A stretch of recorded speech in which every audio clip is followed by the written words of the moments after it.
In our journey so far, we've seen the stories and even explained a little the power of the Onryos.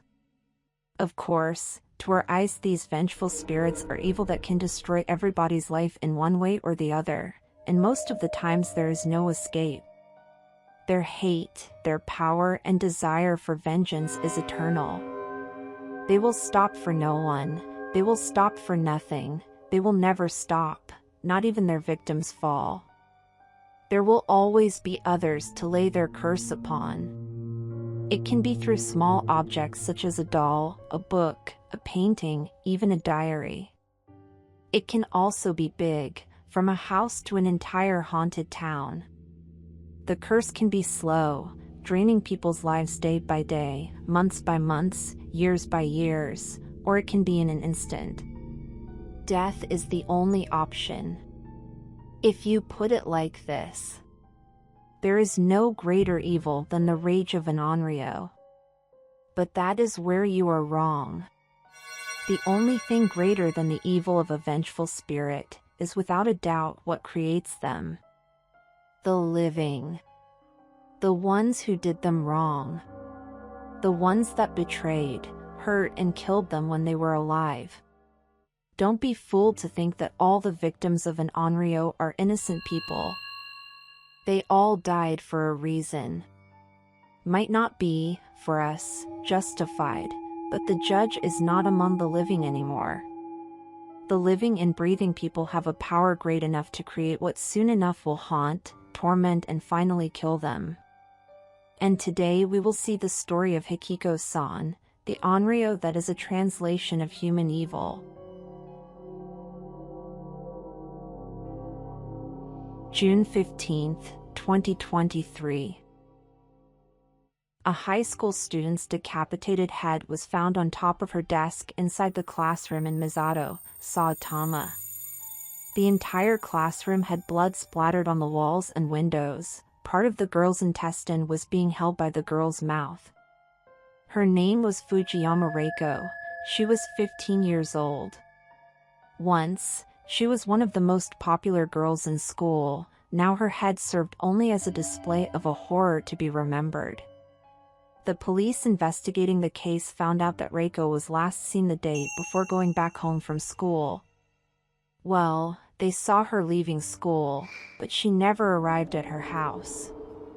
It was late at night and her parents got worried seeing it was getting way too late and no signs of their daughter. They called all of her friends and none of them knew of Reiko's whereabouts after school that day.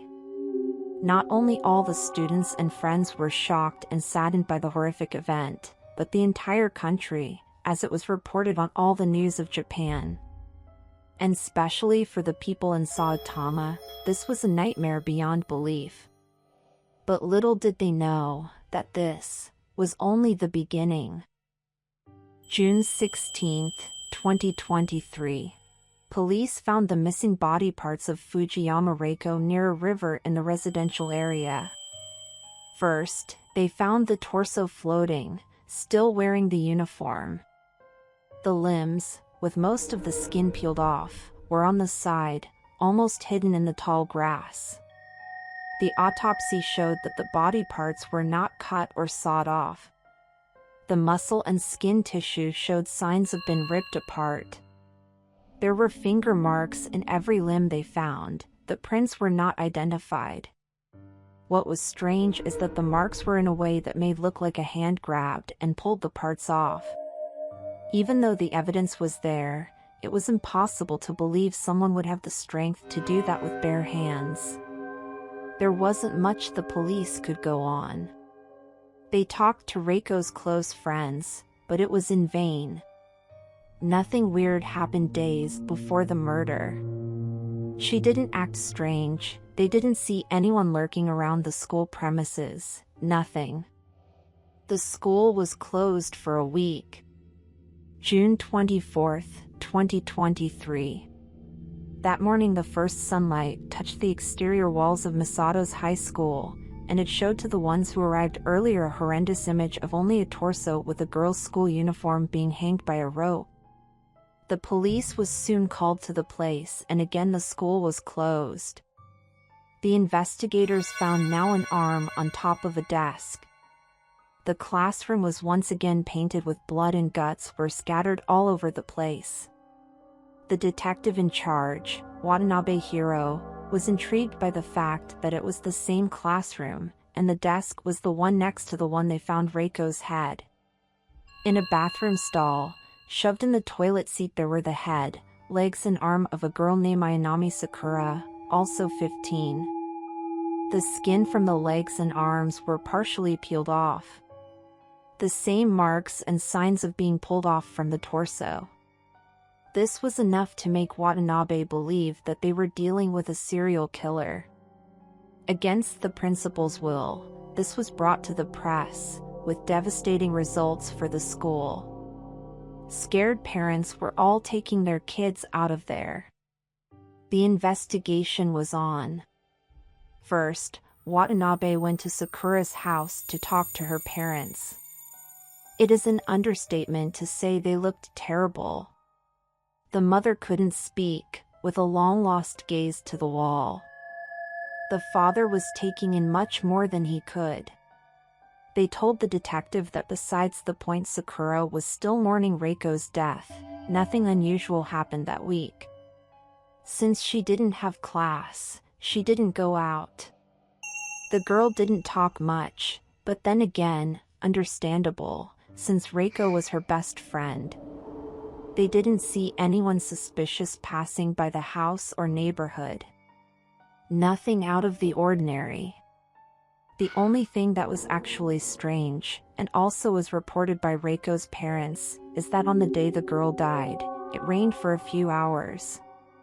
The reason that this was considered strange, it was because on the day of Reiko and Sakura's deaths, the day prior to the gruesome events, it was clear, no clouds in the sky.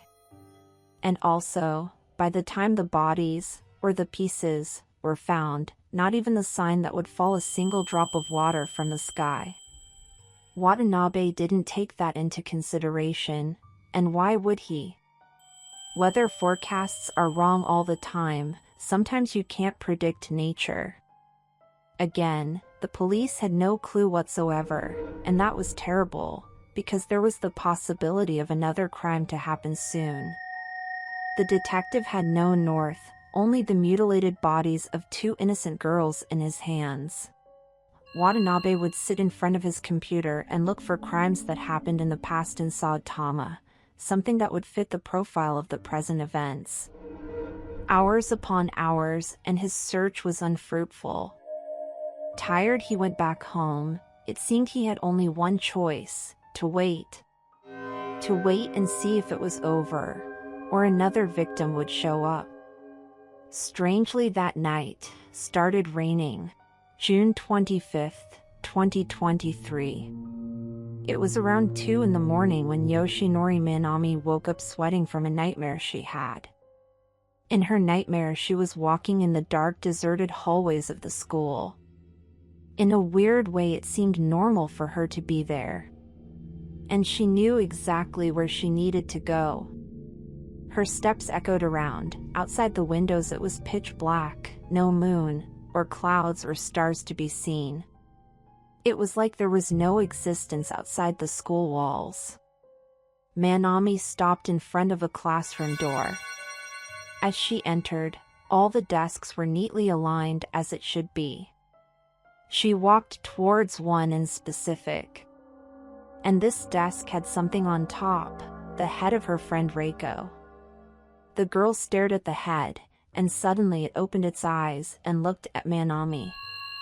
Lesson learned, Reiko's head said. As Manami got out of bed, she left her room and went downstairs to grab some water in the kitchen. She could hear the rain outside. Her parents were sleeping upstairs, and so they were oblivious to what was about to happen. She washed the cup and put it back in the cupboard. Walking back to her bedroom, something grabbed Manami by her hair and pulled. She fell screaming to the floor.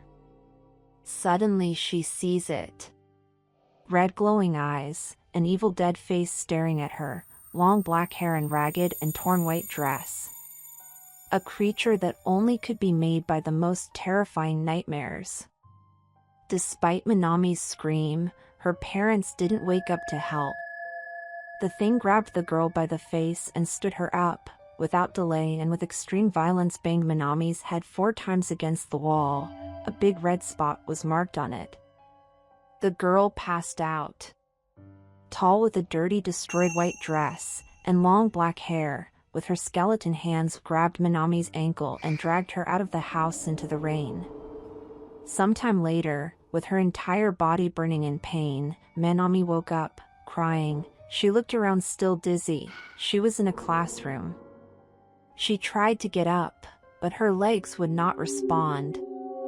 The metallic taste of blood filled the girl's mouth as she then dragged herself through the floor.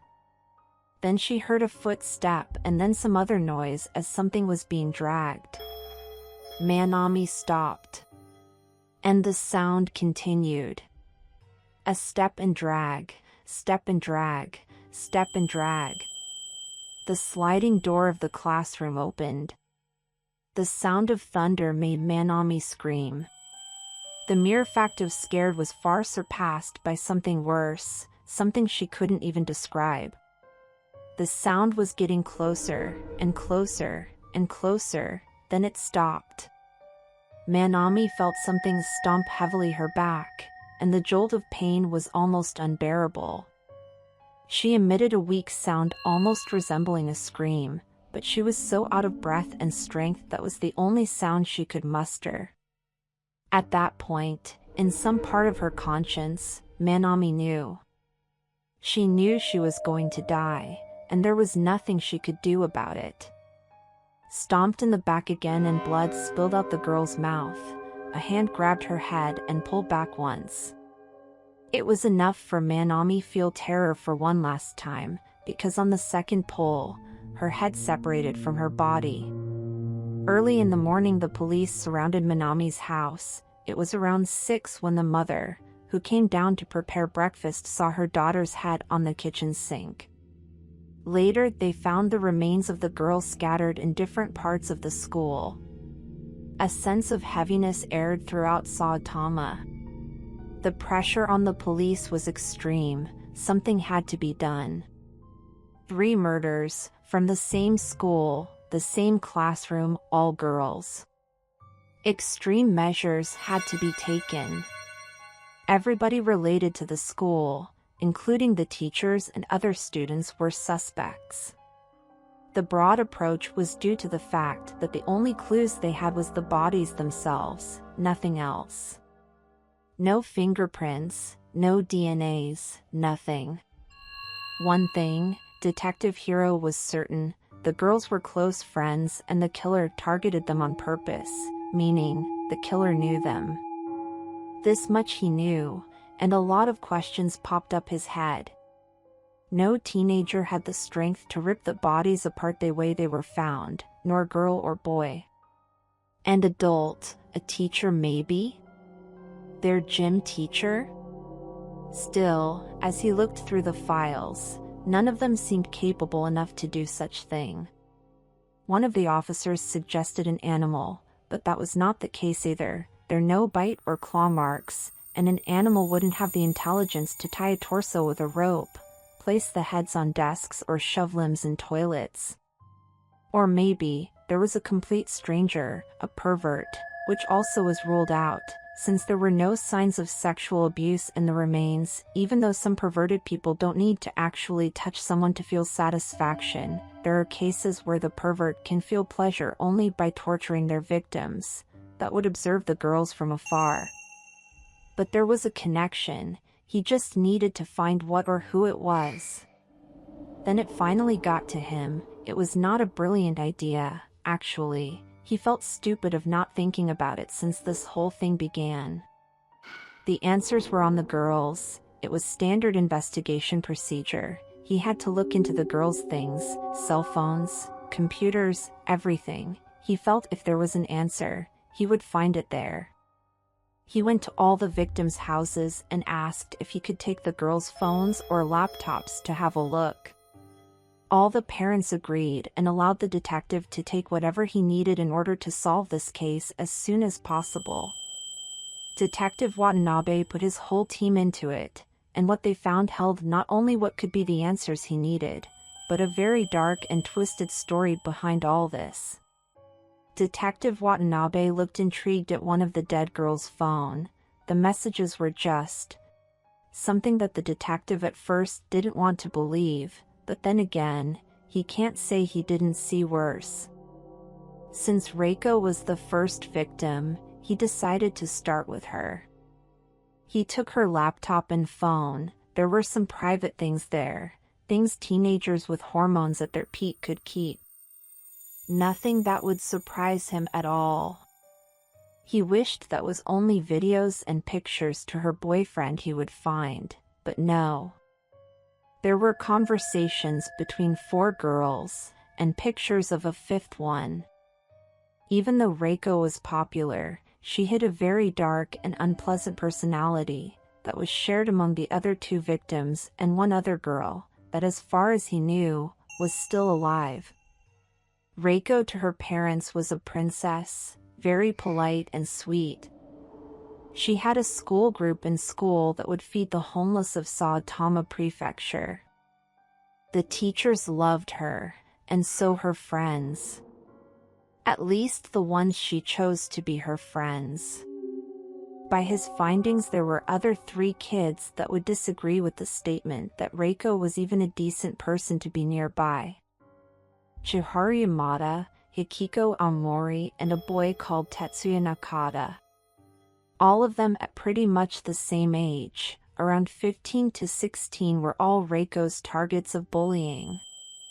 It seemed that the young princess, besides making adult private videos with her boyfriend, had another hobby: to humiliate and harm those who wouldn't obey or defend themselves. She had several videos of some of the acts she was responsible for. The first one was from the young Tetsuya, that she made him wet his pants under the threat of breaking his arms because he didn't give her money. All the other girls were there. Manami and Sakura were laughing and sometimes kicking the boy on the floor. And so he did. Reiko made him walk back home like that. They made sure to follow him from a distance and see him go inside his house. At the end of the video, the 3 of them, with another one who Watanabe later found out the name was Yumi Hibara, posed together and smiled, saying, "I think now he got his lesson learned." In the area he is used to working, this kind of evidence was a walk in the park. Nothing compared to the scenes where the girls, or parts of them, were found. That was really shocking. It was logical for him that the first move was to talk to those who didn't like Reiko, and obviously didn't like the other 3 girls in the video. They were always together. And he had to do it fast. Since one of them was still alive, Watanabe feared it wasn't going to be for very long. If there was a suspect to be found, keeping in mind everything, he thought it was impossible. Maybe he would find in those 3 kids. Watanabe arrived at Tetsuya's house. His mom welcomed him and told that the boy was in his bedroom. As he entered, he saw a very simple room, nothing out of the ordinary. The boy was a scrawny one, very shy, playing his Nintendo Switch. Tetsuya immediately got up and greeted the detective. "Hey, what are you playing?" The Legend of Zelda. "That's pretty cool. When I was your age, I used to play Ocarina of Time." I have that on emulator on my computer. Tetsuya looked down and then looked back at the detective again. You're here because of the girls that died, right? "Yes. Do you know anything that can help me with it?" I don't think so. I mean, I'm a little worried. If students of my classroom are, dying, do you think me and the other students are in danger too? "We are working on it so no one else gets hurt." The detective looked at the boy and said, "Look, Tetsuya, I know that you were bullied by the girls that died. They made videos of you now, didn't they?" Tetsuya stood up and closed the door to his bedroom. You didn't tell your mom. I didn't tell anyone. My mom has problems enough already. Since Dad died, we have been having a very hard time. She doesn't need any more problem to deal with. And did you deal with the problem yourself? The detective asked just to see the boy's reaction, but he knew Tetsuya would never kill anybody. Tetsuya looked firmly into the detective's eyes and said, I didn't kill them, if that's what you're asking. I hated them, yes. But they were just not worthy of my throwing my life away in prison for that. And honestly, the only thing I can think about is that they won't be picking on me anymore. I am not happy they are dead, but I'm not sad about it too. There was nothing more to be said. Watanabe left and went to Chiharu's house, but this time he wasn't so lucky to be able to talk to the girl. She was at her psychologist. He talked to the mother, and she said because of the girls bullying her and now the killings, she got really scared. She didn't want to leave her bedroom. She said that Shiharu was constantly having night terrors and would wake up screaming. Shiharu would often say, "Mommy, she is coming back. She is coming back."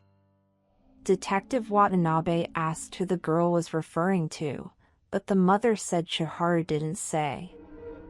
That somehow stuck in the mind of the detective. He needed to talk to Shiharu, but the clock was ticking. He decided to go to the house of this girl named Hikiko-san. It was in low-class part of the city. The apartments were made only for a simple nuclear family, parents and one child. He knocked on the door, no answer. He tried the knob, the door was locked. He tried again knocking, but then again, no answer. No one lives there anymore, you know? The detective turned around to see a woman around her 40s, almost 50s behind him. She had a tired look and gave him a faint smile. If you are looking for the people who live there, you are out of luck. They don't live here anymore. As a matter of fact, they don't live anywhere anymore. What do you mean? They are all dead. The girl, she ended her own life. The parents died in a car crash trying to take her lifeless body to the hospital. Hikiko, the girl, threw herself in front of a bus. They say her body was dragged for around 600 meters. The doctor said she was already dead when they found her. It was a very tragic event. Before Detective Watanabe could say or ask anything, the lady continued. He used to beat them, you know? The girl more than the wife, but still, the screams were almost every day. The mother, Tomoko, was the only one that worked, but he would get almost all the money she had and drink it. He arrived at night and then all hell would break loose. And no one thought, even for a second, to call the police, or to do the least human possible thing, to check on them, to offer help? I don't meddle in other people's affairs.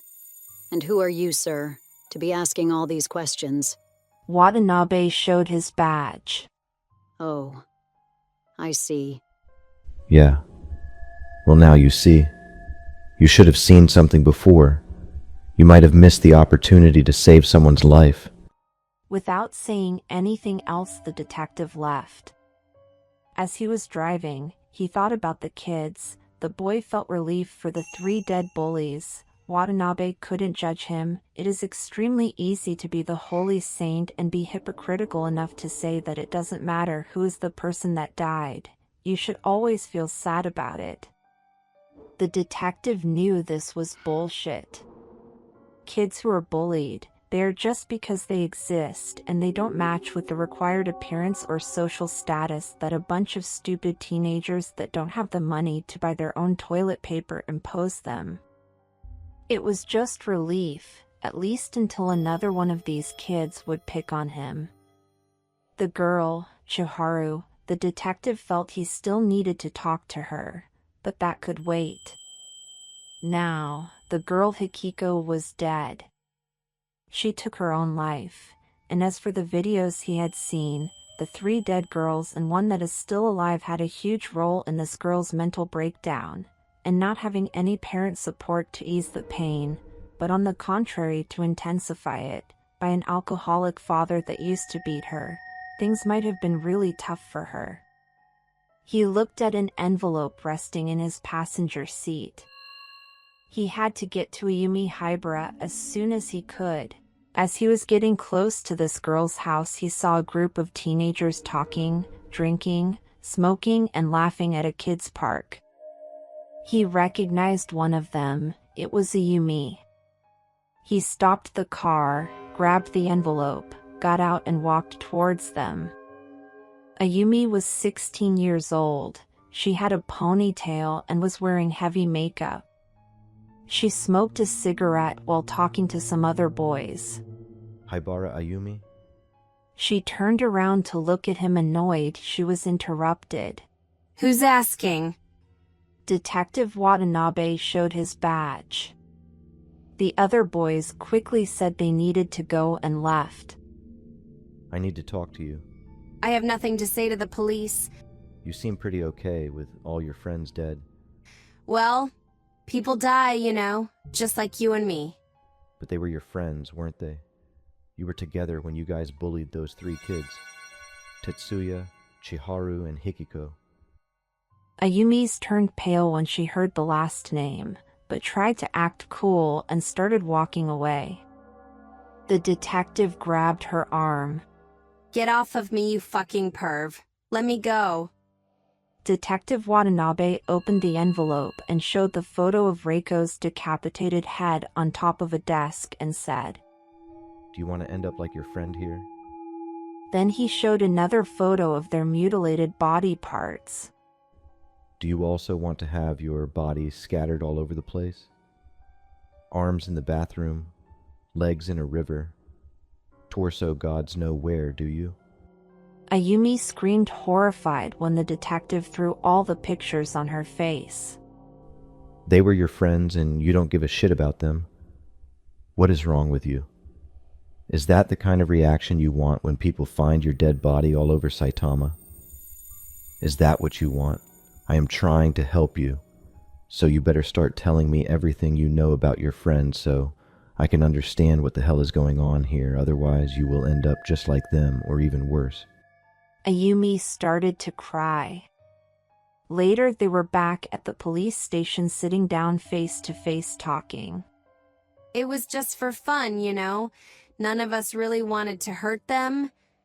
You're lying, and you know that. From all the videos I've watched on the dead girl's phone and computer, your main target was Hikiko Aomori. Why? It was all Reiko's idea. She didn't like Hikiko because once she was the most popular girl in school. Everybody knew that she had problems at home.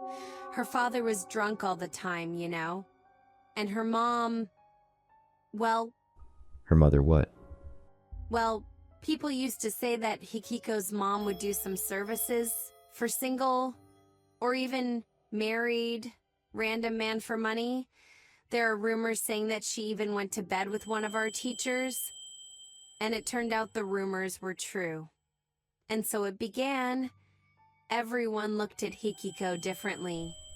And so it was Reiko's chance to become the next big thing. Yeah, I mean, Reiko was always jealous of her. And so we got together to go after Hikiko.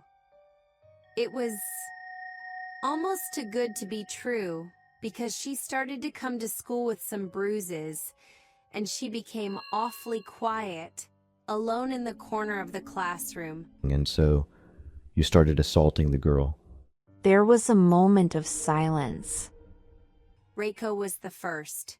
Once we found Hikiko, alone in the classroom staring out the window. Reiko grabbed her head and banged to the desk. She said that Hikiko was as ugly as her prostitute mother. Then, the other day, Sakura almost broke Hikiko's arm in the bathroom and then put her head in the toilet and flushed. And you guys were always together when those things happened. Yes. And then, Manami once saw Hikiko walking in the hallways and pulled her hair that made her fall to the floor. A piece of Hikiko's hair was in Manami's hand. Ayumi didn't want to say anything else anymore. Noticing that, Watanabe said, "Then what did you do?" Ayumi looked down. I burned her arms and legs with cigarettes. You know that this girl, Hikiko, is dead, right? And that probably your and your friend's fault. Look, I didn't mean for her to die, okay? Yeah. Well, too late for that, don't you think? The point is, there is someone that knows this, and this person is taking revenge on you. I mean, let's be honest here. You guys gave plenty of reason for that to happen now, didn't you? Ayumi grew scared of having the notion that she might be the next victim and probably would die the very same horrible death as her friends did. Look, I told you everything I know, okay? Can I go now? Yes. But if you have anything at all that you might know and could help me find out who is doing this, let me know. What about Tetsuya and Shiharu? Aren't they suspects? I mean, they were also picked on by us. I don't think they will do anything to you. The girl gave one more look at the detective and then left. Watanabe, alone in his office, looked up trying to think in all of what was happening. He was interrupted by one of his colleagues saying that there was someone wanting to talk to him. Then Shiharu and her mother entered his office. "I'm sorry to bother you, Mr. Watanabe, but Shiharu wanted to talk to you since I told her you came to our home." The detective stood up and bowed. Please do come in. The girl sat down in front of the detective. She is coming. She? Who is she? Shiharu looked at the detective almost like as if she was in a dream. I know who did all this. She did. And she won't stop. She is coming back. Shiharu. Who is coming back? Tell me so I can do something about it. Who is attacking the girls in your school? Tell so I can stop her. Shiharu then looked serious at the detective. You can't stop her. You can't get her. Watanabe looked puzzled. Why? Why not? Because you can't get who is already dead. Shiharu, what are you talking about? Who is this person? Who is dead? Who is coming back? Hikiko. Hikiko-san. Walking by herself, Ayumi was very upset. Night already covered the entire city, leaving space for all the lights from houses and cars at the distance to slowly dance around. Ayumi was going home after being interrogated by the stupid detective. For a moment, the flashes of memory brought back the images of the pictures of her mutilated friends. That detective was one sick man, Ayumi thought. Well, it was probably the turn for that retarded little bitch Shiharu to be questioned by him. Ayumi and Shiharu exchanged looks when they crossed paths in the police station. Ayumi smiled when she thought of trying to control the urge to punch that spineless little girl in the face there. Maybe it was worth it to go to jail, just for the pleasure to see her and her mommy dearest crying and screaming. Ayumi picked up a cigarette. A drop of water fell on it. She looked up. The sky was covered by dark and heavy clouds. Just my luck. Damn it. Rain started falling as she ran. She got to a deserted street that was the only way to arrive at her house. She stopped because she heard a noise. Ayumi looked back. There was nothing. She kept running to a covered part in front of a closed clothes store. She was already soaked. A cold wind made her shiver. Since her previous cigarette was destroyed by the rain, she picked another one. Before she could light it up, Ayumi heard it again.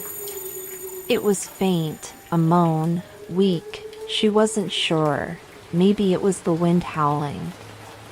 She went to her back pocket in her pants and grabbed a pocket knife she always carried with her.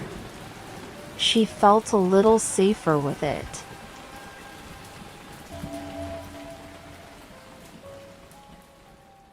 Back at the police station, Detective Watanabe was listening to Shiharu as she repeated over and over again. She is coming. You can't stop her. You can't. She will get them all. She will get them all. You can't stop her. She is coming. Hikiko-san is coming back. She is coming back. She will get them all. Shiharu started rocking back and forth non-stop. Her mother held her worried and looked at the detective. Shiharu, Hikiko-san is dead. She can't come back. Shiharu stopped and stared again at the detective. She comes in my dreams. She talks to me. She said she will make them pay. That girl, Ayumi, that was here before I came. She used to bully me and the other kids. She is going to die. The sound of thunder struck and everybody looked to see through the window heavy rain pouring violently outside. Detective Watanabe grew worried. Shiharu, what are you not telling me? Who is harming the students in your school? It's too late. Shiharu said, lost in thought, looking at the water from the rain sliding on the glass windows of the detective's office. Watanabe wouldn't waste any more time with the girl. As he was leaving his office to go after Ayumi, Shiharu looked at him once more. Hikiko already has her. She brings death in her reign. Watanabe stared one last time to the girl, and he saw her face with a little smirk that made him very uncomfortable. He left. A sense of dread made Ayumi hold to her pocket knife firmly. Something was wrong. The rain was pouring. As she stood in the covered part of the store, she thought she would go for it. Since she was already wet, it wouldn't make much of a difference. Her house wasn't very far, just a few blocks. Ayumi ran. Her shoes splashed water as she was going through the street. Besides the rain and her steps, the only thing she heard was her breathing. For a moment, with the corner of her eyes, Ayumi thought she saw someone with a raincoat standing, but didn't pay much attention. She turned left in another street that was also deserted, and she heard it loud and clear. A moan, filled with anger, hatred, mixed with crying. Ayumi stopped. Her heart was pounding both from the running and from the horrible sound she was hearing. Ayumi turned around and then she saw, under the rain, a shape of a schoolgirl, with a ragged and torn uniform, the long black hair covering her face, skinny dead arms, red glowing eyes. They were staring at Ayumi. She could sense the evil emanating from what was at the other end of the street, an evil that Ayumi knew was intended to her. Ayumi knew who that was. It was Hikiko. But was that even possible? The girl was dead. She saw pictures of her destroyed body under a bus on the internet. Hikiko started walking slowly towards Ayumi with her hands extended to reach her. Beneath her hair, Hikiko had an evil smile that held a veiled promise to rip Ayumi apart in the most painful and slow way possible. It was her only purpose, to destroy the other girl until she was nothing more than pieces of bone, flesh, guts, and splatter of blood all over the place. Ayumi ran, trying to escape. Hikiko just watched in amusement. Ayumi couldn't think properly. The terror had already taken over her entirely, so much so she even forgot where her house was. She turned to the opposite way where she was supposed to go. Meanwhile, Watanabe was driving his car in the area that was close to Ayumi's house. As he was praying, she was going straight to it after their conversation. The rain was strong and the streets were strangely deserted. suddenly he saw someone running with a raincoat. He stopped the car and went after the person. He grabbed the caped person by the arm. He needed to ask if the person saw a rocker girl run past by. To Watanabe's surprise, as he turned the person around, it was Tetsuya. You? What are you doing here? Tetsuya gave a little smirk, just like Shiharu did, and pointed to a direction. Watanabe looked. He saw Yumi running and tripping on the ground, falling to her knees. The detective screamed her name. Far away from all that, resting on top of a desk in a bedroom, there was a picture of 3 young teenagers, 2 girls and 1 boy. Back to Yumi, she was starting to lose her breath. The sensation of being followed never left her, and she had the confirmation every time she looked back and saw Hikiko-san standing looking at her with her red evil eyes. Ayumi kept running to suddenly trip and fall to her knees in the middle of the street. She heard someone screaming out her name. As she looked, she saw the detective with the hooded person beside him. Her eyes grew wide to see Tetsuya. He was smiling. Before Ayumi could cry for help, Hikiko appeared behind her, grabbed her by her ankle and dragged her violently. Ayumi hit face down on the street. Watanabe screamed her name as he saw Yumi trip, and as soon as she looked back at him, she just disappeared. He ran to where the girl once was. Tetsuya stood where he was. He was enjoying watching the whole thing happen. Watanabe looked around. There was no one there. He ran back to Tetsuya. Where is she?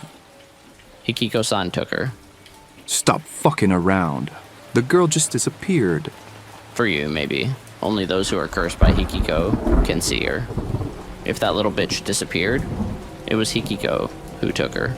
You have something to do with all this. You are responsible with all those girls' deaths. You little shit. Me? Well, I guess you are wrong, detective. I didn't do anything. Hikiko did. The girls who died are the only responsible for their deaths. I'm just here to watch they get what they deserve. But if you are so eager to know, probably Ayumi's remains are at school by now.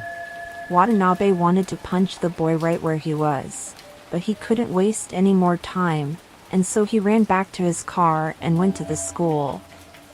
Tetsuya slowly walked down the street with a smile on his face.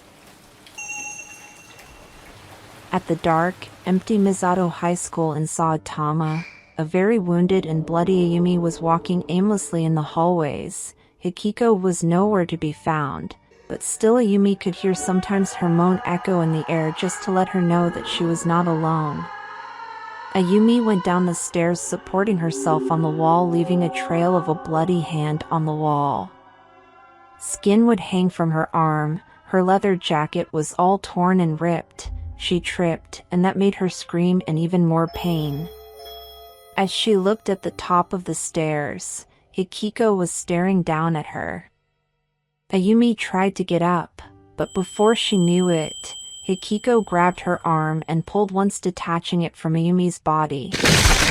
Before she could even scream by the unbelievable pain, she was thrown against the wall. Hikiko's moan turned into horrible screams filled with pain and hatred as she attacked Ayumi's body over and over again, tearing out the girl's legs, pulling out her guts. Hikiko picked the pack of cigarettes from the dead Ayumi's leather jacket's pocket and then opened her mouth. Watanabe entered the school screaming and calling Ayumi's name. No answer. He noticed the rain had stopped outside. He looked around. He didn't know where to go.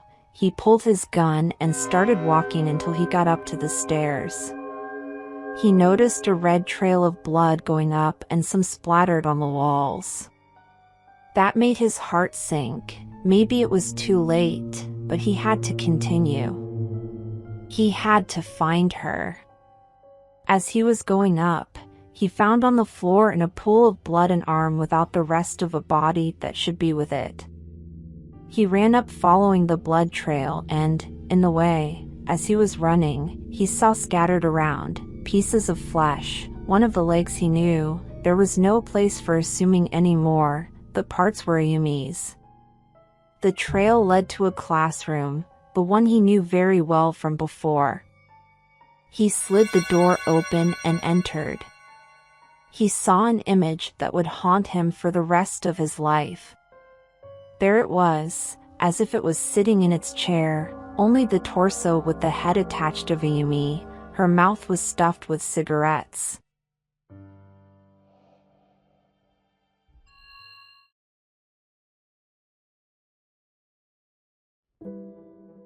Far from the school, Shiharu was sitting in a desk in her bedroom looking at the picture of her and her two friends. Hikiko and Tetsuya, she smiled. Her mom appeared on her door frame smiling at her. Shiharu, calm down. Tetsuya is here. She did. They gathered in the living room. Tetsuya smiled at Shiharu and she gave another one back. It is over. The only thing we have to do now is to put Hikiko-so to rest. Shiharu asked Tetsuya. Do you think the detective will be a problem? No, he won't. He has no concrete evidence of the killings, and you going to the station was a very good diversion. Shiharu's mother turned to Tetsuya. Did you have it? Tetsuya nodded affirmatively as he pulled a strand of hair out his pocket. You never told me how did you get Hikiko's hair? No, I took it on the school floor, when after Manami had thrown it away after assaulting Hikiko. I was the one who took Hikiko to the infirmary that day. You really liked her, didn't you? Tetsuya blushed. Yeah. I kind of was in love with her. She was really pretty. I wanted to escape with her, to live with her far away from her family and everything, mainly to be away from her father. She said that she wanted to go with me. Shiharu's mom put her hand on the kid's shoulder. You know, now, in Hikiko's honor, you have to live your life and be happy. To let her know that what she did for you both was not in vain. And we have to make her move on as well. As an Onryo, she's still filled with anger and sadness, even though she claimed the lives of the ones who did her wrong and you wrong. But she is lost, and it is dangerous for her if we don't do what we must soon. We have to let her go. She deserves peace now. Let's go. They entered in Shiharu's mother's car and went to the cemetery. Later, they arrived at Hikiko's grave. The mother took a small bowl and placed alongside some incenses, took Hikiko's hair and then said, Hikiko-san, now the deed is done. There is no more pain, no more anger. You can now rest, for all the suffering is gone. And she lit Hikiko's hair on fire. For a brief moment, Shiharu and Tetsuya saw a girl with a school uniform walking at the distance and then slowly disappearing. A warm, calming breeze touched them as to let them know everything was going to be okay. The school was permanently closed after they found Ayumi's body. Detective Watanabe didn't have anything that could link directly Tetsuya or Shiharu to the case, not even he was sure about their involvement. The mystery about the deaths involving the students of the Misato High School in the Saitama Prefecture was never solved, and they closed the case. The story of Hikiko Aomori spread like wildfire, with some changes here and there, but no one could actually know the real story behind it. Among students, the story of Hikiko-san brought many debates on bullying, and if revenge was the actual moral thing to do against the people who would do such a thing. Having a ritual of bringing Hikiko back, just to kill Reiko, Sakura, Manami, and Ayumi, could it also be considering an act of evil? Is it justified? Can Shiharu and Tetsuya be considered bullies as well? And the most important thing, does it matter? Hikiko was dead and so were the girls, and they had nothing more to say.